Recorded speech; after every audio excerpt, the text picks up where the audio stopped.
آخری مصاحب نمبر 11 محمد ابو ذر چلکانہ۔ تقریر کا عنوان ہے دعوت و ارشاد کی اہمیت۔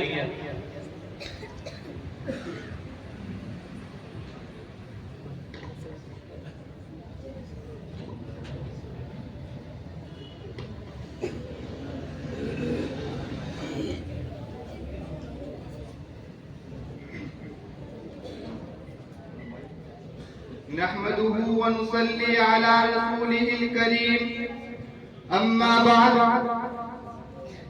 قال الله تبارك وتعالى فأعوذ بالله من الشيطان الرجيم بسم الله الرحمن الرحيم كنتم خير أمة أخرجت للناس تأمرون بالمعروف وتنهون عن المنكر۔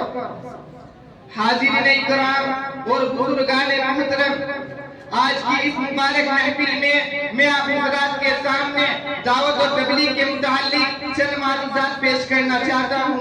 امید ہے کہ اس کی کچھ اہمیت ہماری سمجھ میں آئے گی اور ہم اس پر عمل کی کوشش کریں گے۔ انداز بیاں گرچہ بہت شوق نہیں ہے، انداز بیاں گرچہ بہت شوق نہیں ہے، شاید کہ اتر جائے تیرے دل میں میری بات۔ حضرات، آج اس ترقی یافتہ دور میں جبکہ انسان ترقی کرتے کرتے چاند پر پہنچ چکا ہے، ستاروں کی گزرگاہوں کی تلاش میں مصروف ہے، طرح طرح کے ایجادات کر رہا ہے، نئے نئے اکتشافات اسے حاصل ہو رہے ہیں، سورج کے شعاعوں اور ہوا کی لہروں کو اس نے اپنے قابو میں کر دیا ہے اور اس کا فطرت کی طاقتوں کو عطیہ کرنے میں ہمت کاوش بنا ہوا ہے۔ اس مشینی و سائنٹیفک دور نے اس کے ہوش حواس کو مختل اور اس کے سوچنے سمجھنے کی صلاحیت کو معاف کر دیا ہے۔ اس تہذیب و تمدن کی دل فریبیوں میں مگن ہو کر وہ خالق کے حقیقتوں کو بھول بیٹھا ہے۔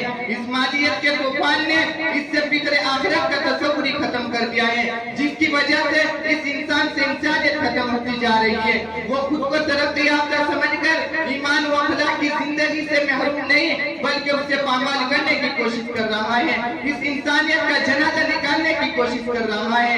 وہ سورج کی شعاعوں کو گرفتار کرنے والا اپنی زندگی کے نفع نقصان سے بے بہرا ہے۔ وہ ستاروں پر کمندیں ڈالنے والا اپنی صحیح افکار کی واقدار کی ترجمانی سے ناواقف ہے۔ ایسے انسانوں کو مخاطب کرتے ہوئے غم خسارے ملت اس تہذیب جدید پر نظر رکھنے والے علامہ اقبال مرحوم نے کہا تھا، ڈھونڈنے والا ستاروں کی گزرگاہوں کا، ڈھونڈنے والا ستاروں کی گزرگاہوں کا، اپنے افکار کی دنیا میں سفر کر نہ سکا، اپنی حکمت کے خم و پیچ میں الجھا ایسا، اپنی حکمت کے خم و پیچ میں الجھا ایسا، آج تک فیصلہ نفع و ضرر کر نہ سکا۔ جس نے سورج کی شعاعوں کو گرفتار کیا، جس نے سورج کی شعاعوں کو گرفتار کیا، زندگی کی شب تاریک سحر کر نہ سکا۔